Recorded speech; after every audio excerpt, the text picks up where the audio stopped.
pancreatic cancer, stage 3. Life expectancy, 1 year. Suddenly, my daily life was enveloped in darkness. The first thought that crossed my mind was whether to tell my husband and son about this. I struggled with this for a bit but ultimately decided not to tell them. I didn't want them to see me weaken, and more than that, knowing firsthand the hardships of caregiving, I didn't want to impose that on them. So, what should I do? The answer came to me quickly: ask for a divorce without saying anything. I couldn't think of any other option. And so, I began what is commonly known as end-of-life planning without telling them anything. One day, Willa, come here for a moment. We need to talk. A sudden summons. I had no concrete reason to think so, but I was almost certain internally that he had discovered my illness. There he was, with a grave expression, sitting at the table in the living room. Sensing something serious was about to happen, my heart pounded so hard it felt like it would leap out of my chest. I'll get straight to the point. I swallowed hard. I can't deal with a caregiving life. I've seen how tough it was for you. So, let's get divorced. The unexpected statement made my vision go dark for a moment. I understand. I'll leave. Thank you for everything. Ignoring my husband, who seemed to have more to say, I left the living room, and ran out of the house without even the bags I had packed. It was raining outside. Hey, Willa. What's for dinner tonight? My husband, Hunter, after finishing some gardening, peeked in from the yard and abruptly asked. It was 3 p.m., a bit early to be thinking about dinner. But this was a usual occurrence. I haven't decided yet. Oh, I see. He has always been selfish. His womanizing wasn't a one-time thing, and he left most of the housework and childcare to me since he was always like that. He had a penchant for gambling, dabbling in slot machines, horse racing, cycling races, and various other bets, winning and losing repeatedly. He never incurred debts, but there were times when he came close. Even without that, it was extremely difficult for me. Just as our son, Jaden, was becoming more independent, my mother-in-law suffered a cerebrovascular disease and became partially paralyzed. I took care of her almost entirely on my own, but 2 years ago, she passed away, finally freeing me from that burden. As for my husband, I'm honestly not sure what he was doing during that time. He went to work as usual and probably gambled with any extra money he had. He didn't entirely avoid contributing financially. When he won, he'd come home in a good mood and give me money for cosmetics, a nice watch, or even household expenses. But since gambling usually results in losses, there were times it impacted our household finances, and I scolded him when he lost big. I can't even explain why I stuck with him through all this. After he retired, he seemed to change. He stopped fooling around and only dabbled in horse racing. I would see him pondering over the racing newspaper, pen in mouth, and it somehow suited him, for better or worse. Surprisingly, he also took an interest in gardening, a much healthier hobby than gambling. I felt relieved seeing this. As we reached this stage in life, peaceful days finally seemed to arrive. One day, sometime after, Willa, I won. The red pen tucked behind his ear clattered to the ground. What? What happened? His loud voice made me shout back. I hit the trifecta. $1,000. Apparently, he had hit the jackpot. Until then, his winnings had only been a few hundred at best, but this time it was a $1,000 payout. My husband was overjoyed like a child. Let's go on a trip with this. What? A few days later, he cashed out and returned home with a significant amount of money. It wasn't enough to feel secure for retirement, but it was still a substantial sum. He suggested using it for a trip, which was very much like him. When was the last time we went on a trip?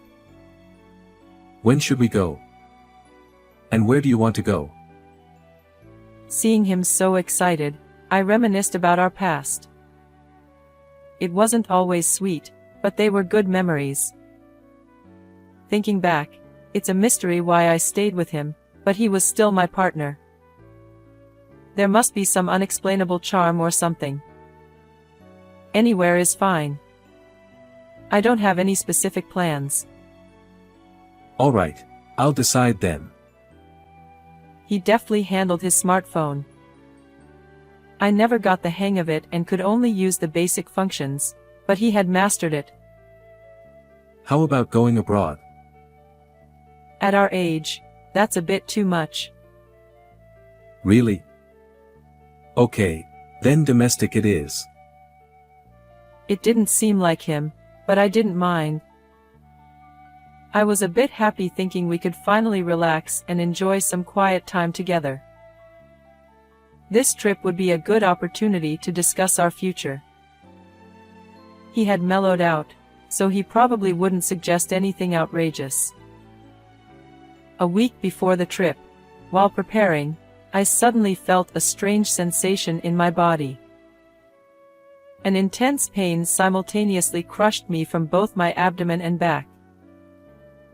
Almost at the same time, blackness crept in from the edges of my vision, quickly enveloping everything.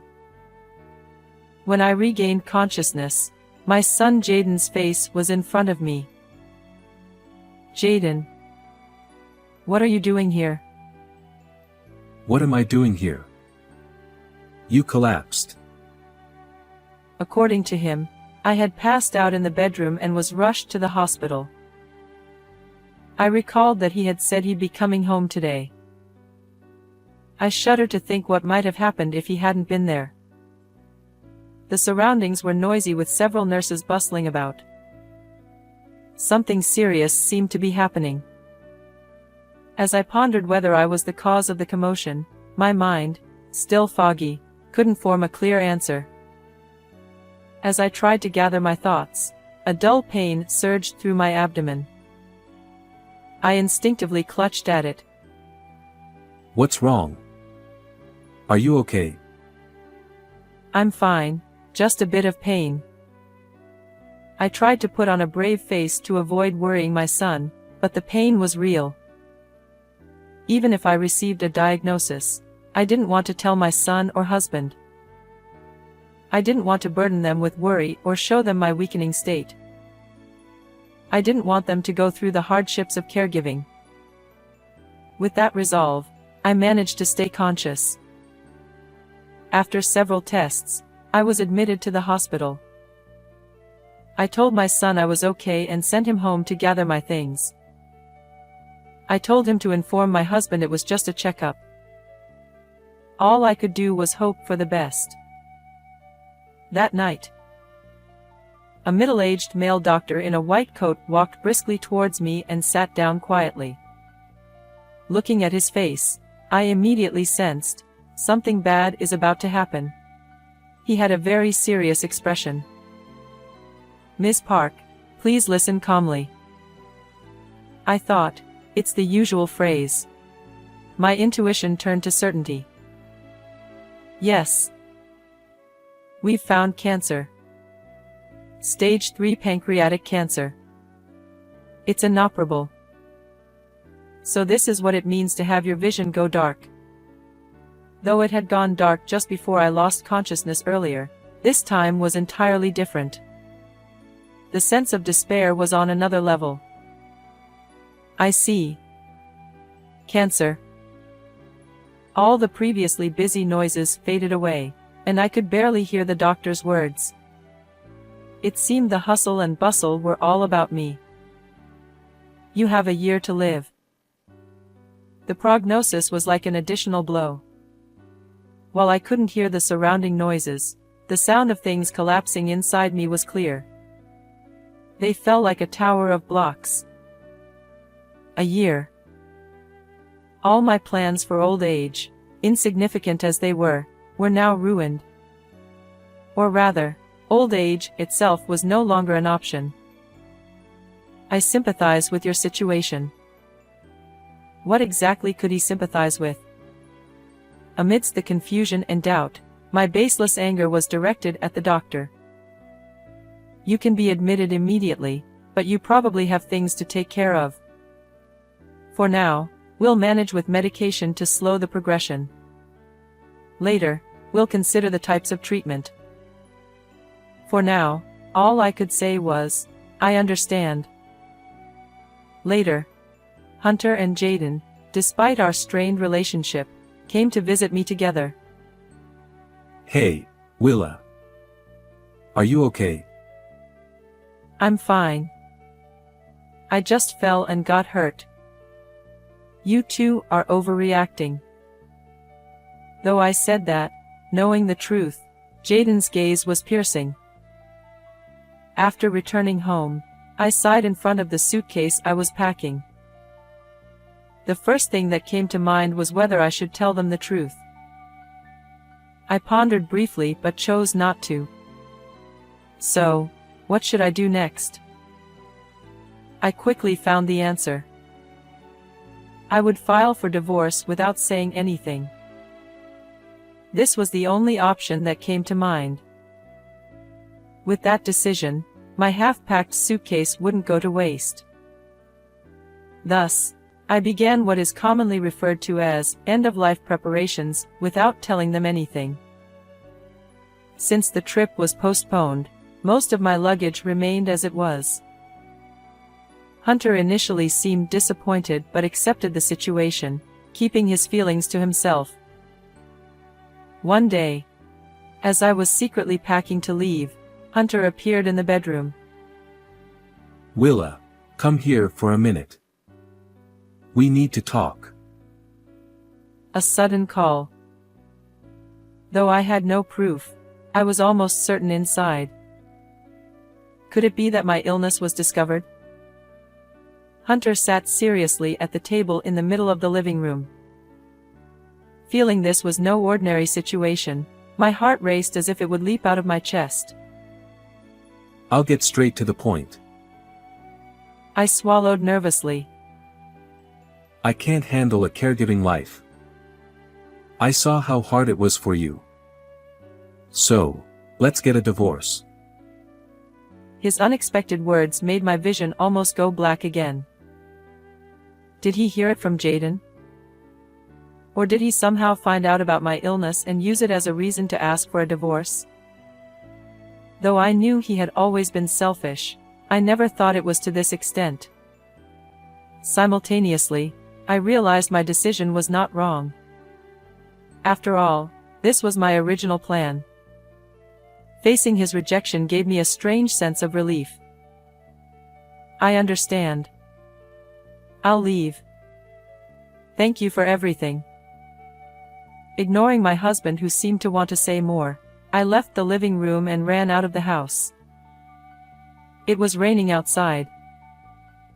Though I left with great determination, I had no place to go. I hadn't taken the prepared suitcase, only the smartphone I barely knew how to use. I even left my wallet. Moreover, the rain, which was moderate when I left, was now a downpour. I watched it from under a wisteria vine in the park. What should I do? Going back would be humiliating, but even staying at a business hotel or being admitted again required a wallet. I was disappointed in myself for forgetting such an obvious thing in my rare moment of anger. What if I had another attack here? The park was empty on a weekday afternoon. Normally it would be filled with children and their parents, but now the rain was the only sound. No one would pass by. Despite my intentions, my anxiety grew. The wisteria vine roof was full of holes, and rainwater was drenching me, making me cold and worsening my condition. But there was nothing I could do.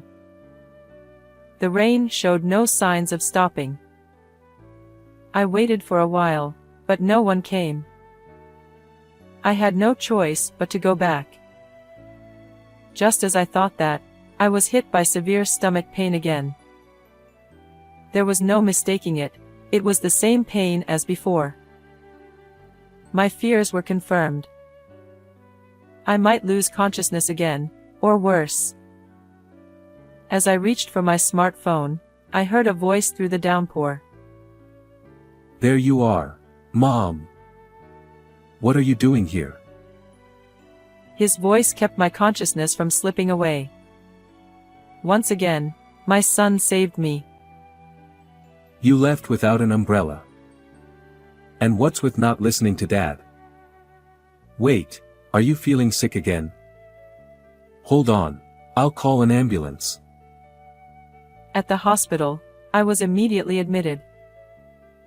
It was inevitable. Later, Hunter came to visit my hospital room. I wondered if he really didn't want to take care of me, but remembered Jaden's words in the park and stayed silent. Then Hunter spoke, and his words were again unexpected. Why didn't you tell me earlier? Since when? I didn't understand what he was saying and opened my mouth. You don't want to take care of me, right? Why did you come if we're getting a divorce? What? I never said that. I suppressed my rising anger. This was a hospital, not home. I shouldn't disturb other patients. Yes, you did. You said, I don't want a caregiving life. I didn't intend to burden you either, so it was convenient. Why are you suddenly saying I wouldn't take care of you? What nonsense are you talking about? I don't want your help, so go home. I'm asking why you kept it a secret. Both of us were getting heated. Despite knowing it was disruptive, I couldn't help raising my voice. We seemed to be talking past each other. What was he trying to say? Seeing this, Jaden intervened. Wait. Both of you, reveal what you're hiding. I know everything, but I won't say anything. Talk it out. Then he left. I had no idea what was happening but explained my current condition honestly and calmly. Stage 3 pancreatic cancer. I see. What about you? What are you hiding?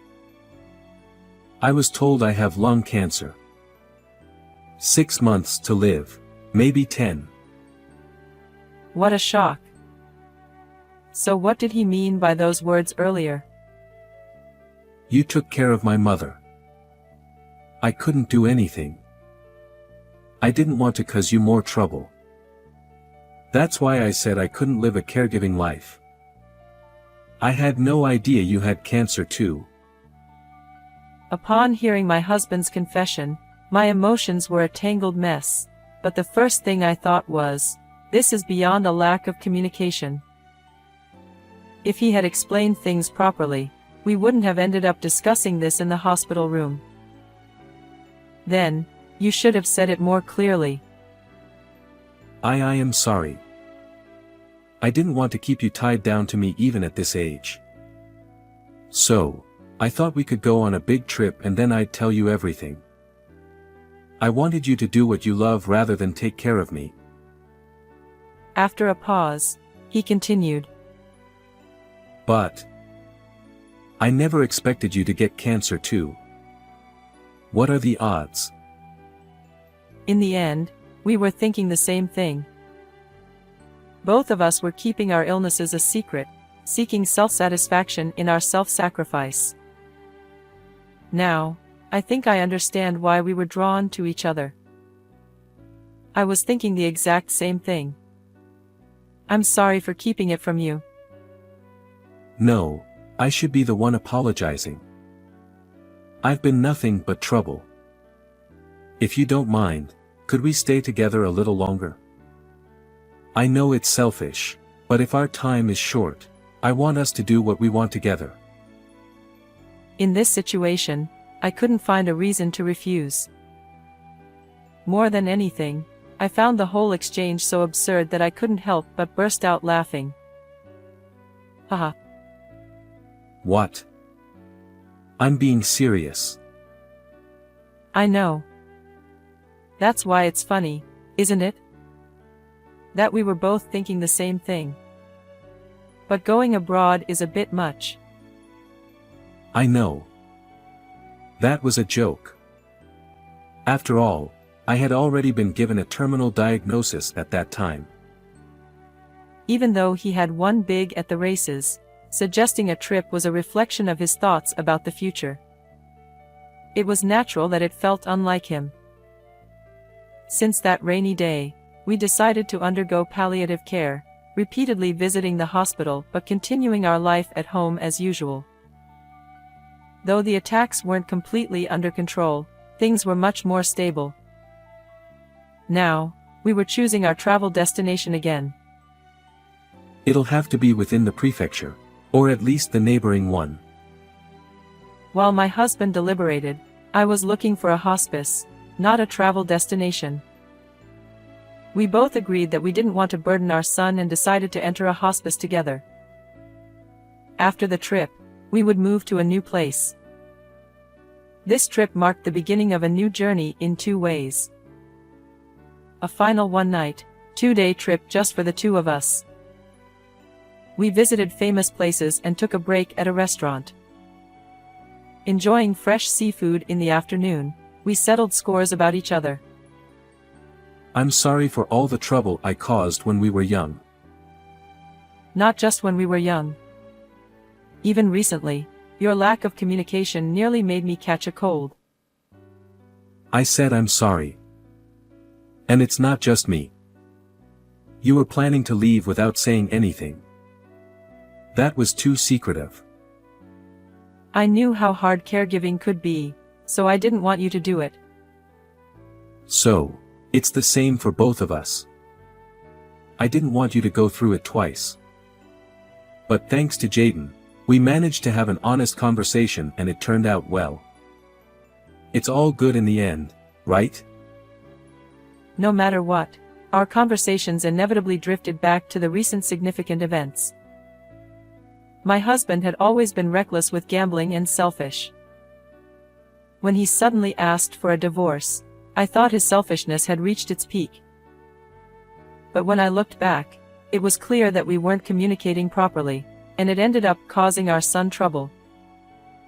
If we didn't reflect on this, what else was there to reflect on? I didn't understand everything, but at least back then, despite his lack of words, he was thinking about me. That alone made me a bit happy.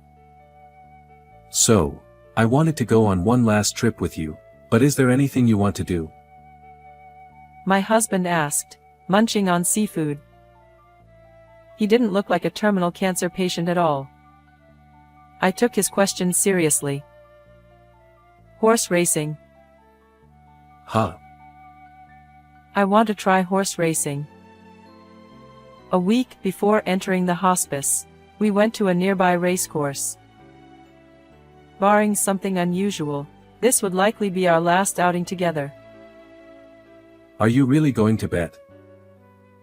Yes, I'm serious. Even so, it wasn't about winning or losing. I just wanted to experience gambling. On the other hand, I also wanted to understand why my husband found it so engaging. Which horse?